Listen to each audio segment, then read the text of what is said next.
Hello, my dear! Welcome back sa ating YouTube channel. My name is RJ. At ang gagawin natin ngayon mga my dear, yung first 15 days para sa buwan ng September 2023. This is from September 1 hanggang September 15, 2023. At ang reading na ito ay dedicated para sa iyo, my dear Leo. Okay, my dear Leo, tingnan natin kung kung magagawa ko mabalasa ng maayos 'to mga my dear. Inayos ko na kasi siya. Ayan. 'Di ba kasi ito yung manananggal natin na card. So inayos ko siya my dear para hindi ako bumili ng bago kasi very expensive ang cards. Ayan. So may nagturo sa akin kung paano siya ayusin. Thank you so much dun sa nagturo kung paano siya ayusin. Ayan. So naayos ko na siya pero hindi na siya pwedeng balasahin kagaya ng dati. And gusto ko lang magpasalamat mga my dear Leo sa walang sawa po ninyong paghihintay ng ating mga uploads. 'Di ba? Thank you so much mga my dear Leo sa walang sawa po ninyong paghihintay. At yun nga, start na tayo sa yung reading. Mga last two shuffles pa tayo mga my dear. Last two shuffles, okay? Nababalasa naman siya. And before naman ako mag-open ng ating reading, sinapol ko naman na ito ng bonggang-bongga. Okay. So, cut na natin into 3. And let's start, my dear. Okay, let's start. Katukin muna pala natin. Ayan. Okay. So, tingnan natin, my dear. Jumping card tayo. Okay, we have here the Ace of Wands. Okay, this is the energy of the universe. Okay, so merong gustong ipagawa sa'yo, my dear Leo. Merong gustong ipagawa sa'yo. Okay, parang sinasabi dyan, my dear Leo, na bumangon ka, kumilos ka, gumalaw ka. Okay. 'Di ba galing sa iyong kabiguan, gumalaw ka, I will guide you, I will help you, sabi dito ng card na ito. Okay, wag kang panghinaan ng loob. Pero this is a message galing sa iyong mga gabay, galing sa ating universe, galing sa ating mga guardian angels, my dear, na sinasabi dito, my dear, na meron kang kailangang gawin. Meron kang kinakailangan umpisahan kasi this is the Ace of Wands. Okay? Dagdagan natin yan, my dear. Dagdagan natin yung iyong card. Dagdagan natin para makumpleto natin ang mensahe mo para sa yung first 15 days of September 2023, my dear Leo. Okay.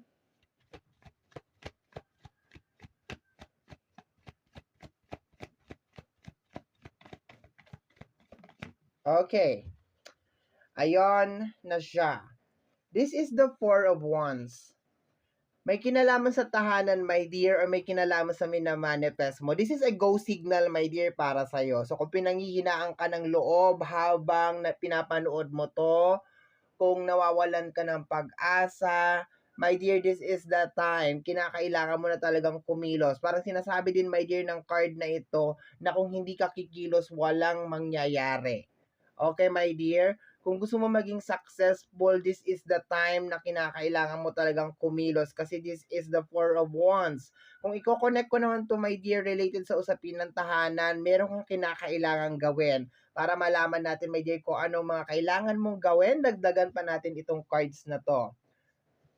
Pero meron ka ng go signal, my dear. So, galaw-galaw na.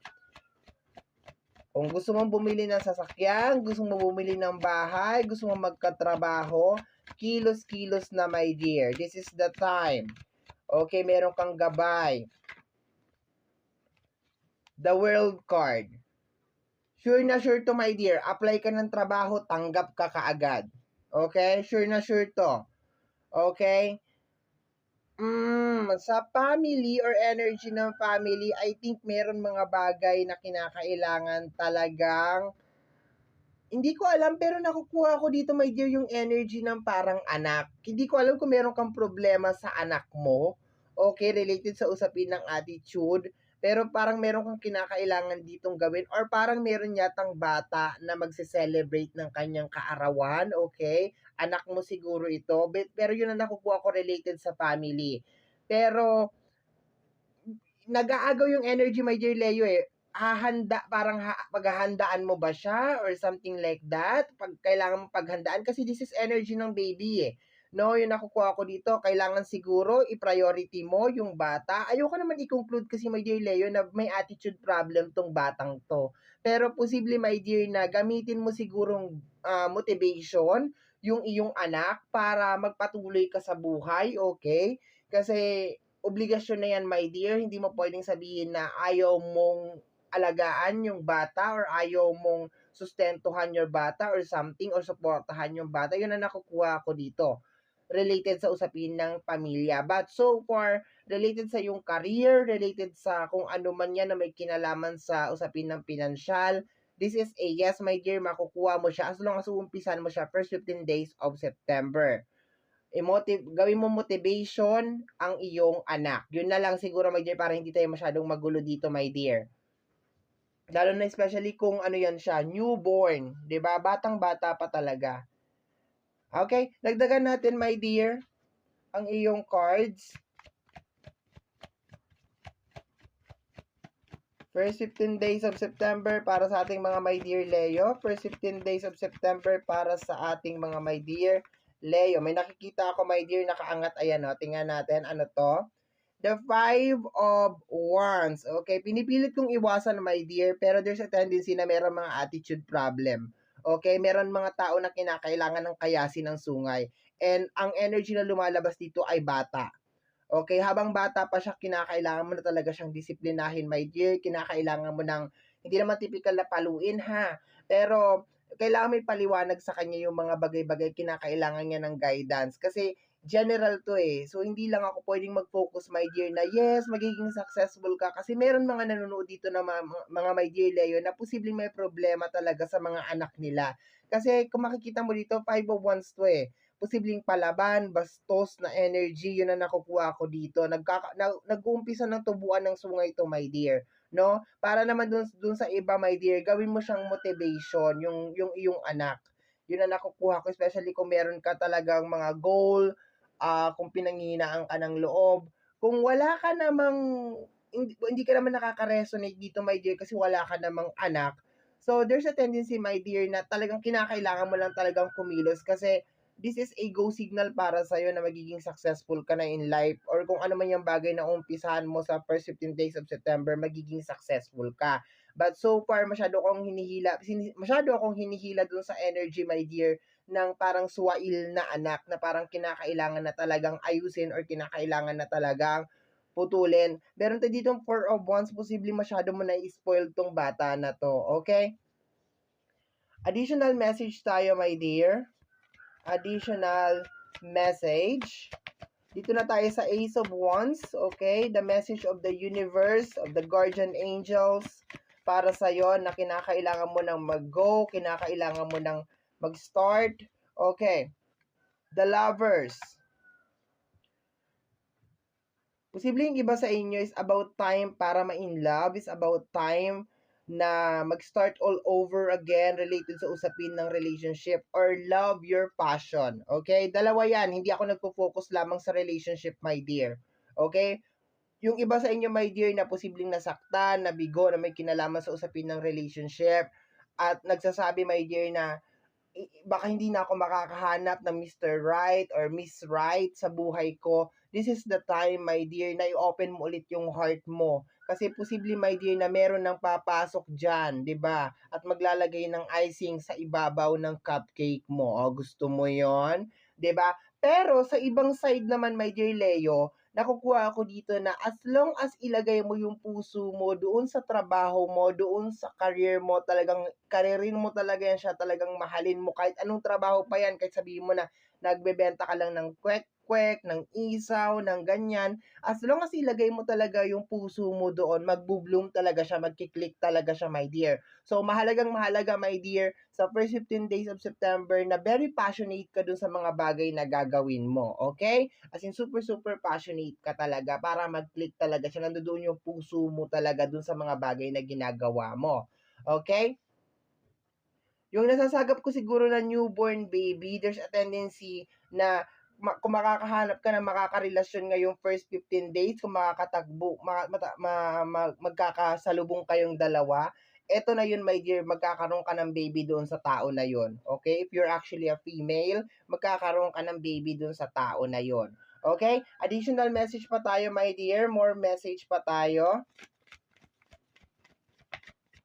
Itong mahirap pag general reading kasi the message is very, very big. Sobrang laki. Kaya nga sinasabi ko mga my dear, general reading, hindi ito magre-resonate para sa ating lahat kasi the message is super, super big.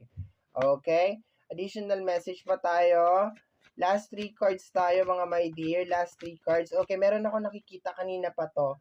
Binalik ko na siya tapos lumabas na naman ulit. The 5 of Sword. My dear, pagdating dito sa energy na to, ang slight na energy lang naman nakukuha ko dito sa second row natin na may kinalaman sa career is yes, magiging stable ka, magiging successful ka. And I think magre-resonate to para dun sa mga single, sa wala pa talagang mga relationship, especially yung mga nag-uumpisa pa lang, di ba? Ayun na nakukuha ko dito. Pero kung meron ka ng pamilya, my dear, nakikita ako dito na meron talagang swail, my dear, dito sa second row natin. Meron talagang energy na parang tinutubuan na talaga siya ng sungay, my dear. Ayan, parang hindi nakikinig. And kinakailangan na talaga dito, my dear, na disiplinahin mo talaga ito. Okay? Kasi baka pagdating ng araw, pagsisihan mo na hinayaan mo na lang siya ng hinayaan. Okay? Yun ang nakukuha ko dito, my dear. Magsisisi ka kasi bakit? Ano mo to eh, kumbaga, anak mo to eh. Yun ang nakukuha ko dito talaga. Anak mo to, my dear. Yun ang nakukuha ko. Dalawang energy na kukuha ko, isang bata at saka isang teenager. Kung hindi na siya teenager, kung malaki na siya, may pamilya na siya, hindi na siya dito magre-resonate. Pero nakukuha ko is yung teenager energy, lalo na yung teenager energy, yun ang nakukuha ko dito. And magbo-birthday siya, my dear, very, very soon. Okay, magbo-birthday siya very, very soon. Okay? Posibleng ang birthday niya ay first 15 days of September, September 1 hanggang September 15. Magbo-birthday siya. May attitude problem tong batang to. Okay, yun ang nakukuha ko dito. Okay. Ayan, meron na naman lumalabas. Kunin natin. The Two of Wands. Sa energy ng Two of Wands, medyo alanganin ka dito, my dear. Naguguluhan ka sa mga gagawin mo. Hindi naman sa sinasabi ko, my dear, na ayaw mo talagang i-grab yung opportunities. Posible talaga, my dear, na meron kang traumatic experience related sa usapin ng relationship or posibleng pinanghihinaan ka lang or nawawalan ka na ng pag-asa related sa usapin ng job. At kung may kinalaman man to dun sa energy ng disciplinary, hindi naman ibig sabihin na ayaw mo siyang disiplinahin. Posible na iniisip mo lang, my dear, na ayaw mo magrebelde siya or ayaw mong gumawa siya ng hindi maganda. Naintindihan kita dito. But sa mga ganitong mga bagay, my dear, hindi kita panghihimasukan dito kasi ang akin lamang dito ay gabay. Pero kung meron kang nakikita, my dear, na something off, especially talaga sa usapin ng pagdidisiplina, I think kinakailangan mo na talaga siya gawin ng action kasi gawan ng action, my dear. Kasi kung matatakot ka lang or something, walang mangyayari. Hindi ko man sinasabi, my dear, na paluin mo or ganito. I think wag ka lang siguro mapagod na pagsabihan, 'di ba? Wag ka lang mapagod talaga, my dear, na parang pangaralan, 'yun ang nakikita ko dito.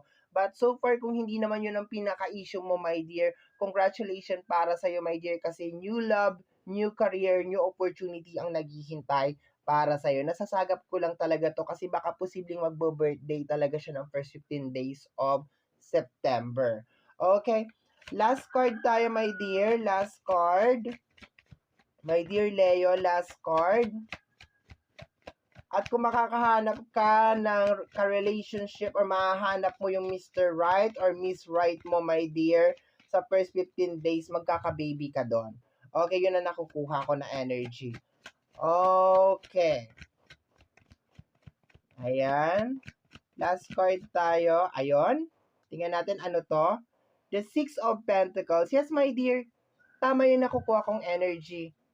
Yes, the Queen of Pentacles. Parang sa reading na to, bonus na lang. Teka, ayusin nga natin yung cards natin. Bakit palihis ka? Okay?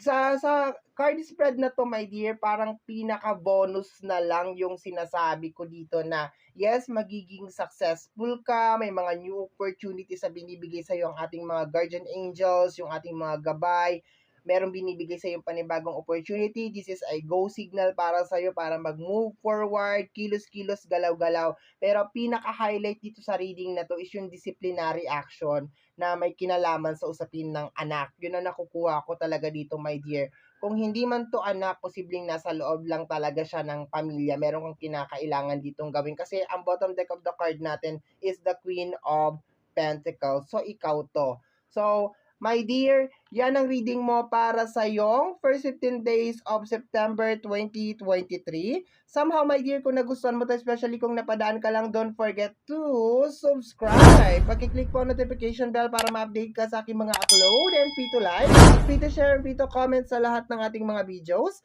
Once again, my name is RJ, also known as Apo J. Maraming salamat po, and until next time. Bye-bye! Thank you, my dear. Maraming salamat po.